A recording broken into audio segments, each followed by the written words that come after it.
The next question is one of the most important questions that I think you can ask. And this is a paradigm that if you get this, I think you'll be able to make the changes.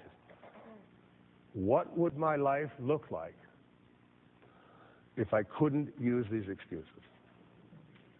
If I just somehow, a magic wand was passed over my head and it said, you can no longer think that it's going to be difficult.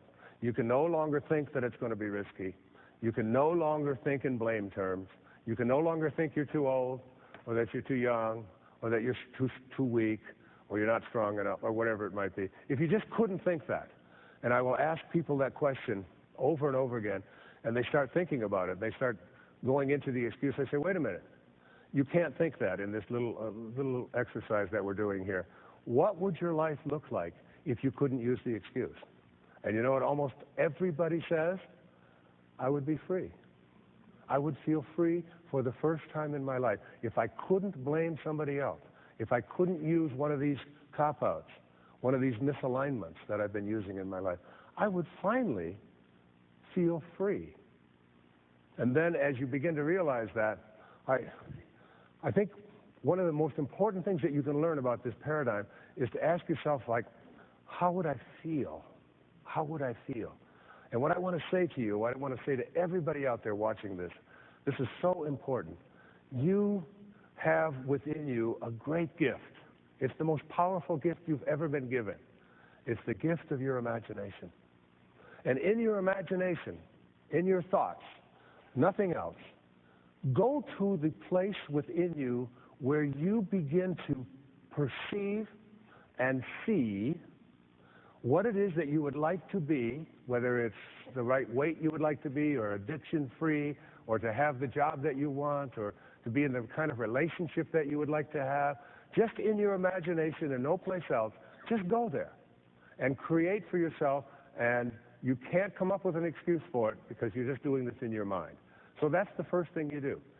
And then when you get this firmly entrenched in your mind, you then go to the feeling that accompanies that thought. You're not thinking about what you would like to have, you're thinking from the end.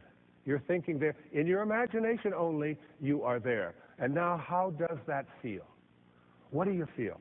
I was at the mall just recently with Sky and Serena, two of my daughters, and this young man walked up to me, young man, 39 years old. And he had a major speech impediment. He was a stutterer. He could barely get words out. But he recognized me, he saw me, and it took all of his courage to come up to me. His name was Vincent. And finally he couldn't get the words out and so on. And I said, well, what would you like? He started immediately talking about his speech impediment. And I said, how would you, in your imagination, what I'd like you to do right here, right now, is I'd like you to see yourself as free of that speech impediment. Just free of it. It's gone. It's completely gone.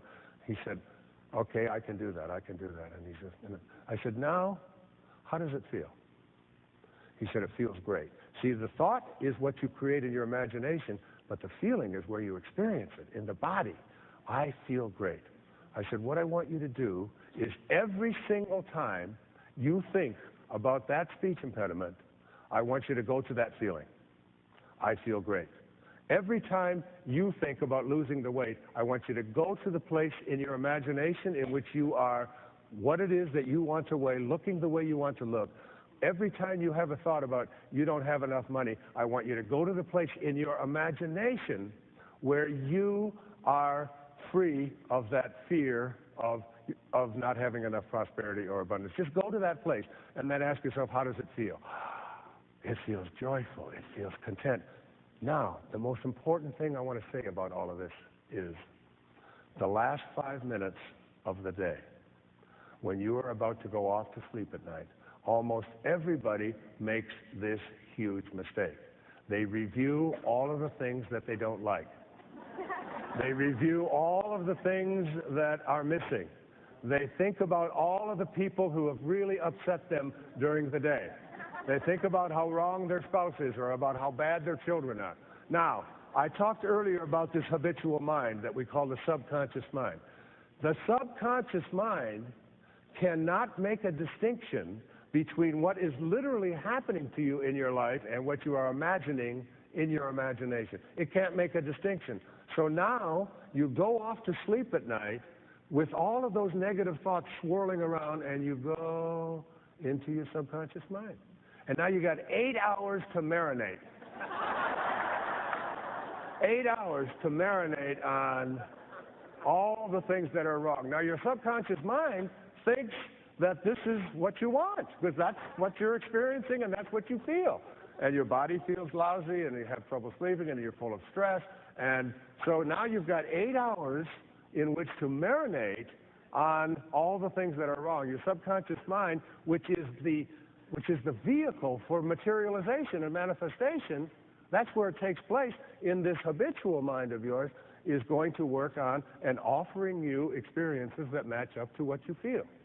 Supposing you were able to reverse that, and in the last 5 minutes of your day, you were to say, I feel great, I feel joyful, I experienced what I want, I met the person that I wanted to meet, I was able to get the job that I wanted to get, and you start saying to yourself, this is how I feel. Now you've got 8 hours, and your subconscious mind believes that that's who you are and what you want, and for the next 8 hours, it begins to align you in the mysterious way that none of us can understand, that allows for the manifestation and the materialization to take place. It comes from the feelings.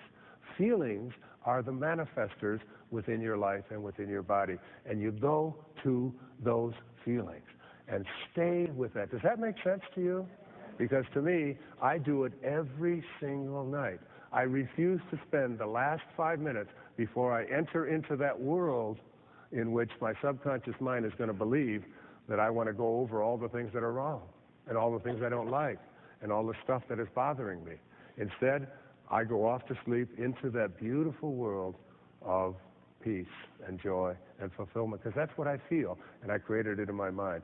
I learned a lot of this from a great teacher who passed away in 1972. His name was Neville, and he traveled around the world, the United States particularly, as like a 20th century Emerson, as an itinerant teacher of this principle, what he called the law of assumption. If you assume that what it is that you would like to have is already here, and you go to the feeling that matches that, and you stay with the feeling, particularly as you go off to sleep, and you do this on a regular basis, you will manifest what it is you want. He said it doesn't fail, it can't fail, and it doesn't ever fail for me.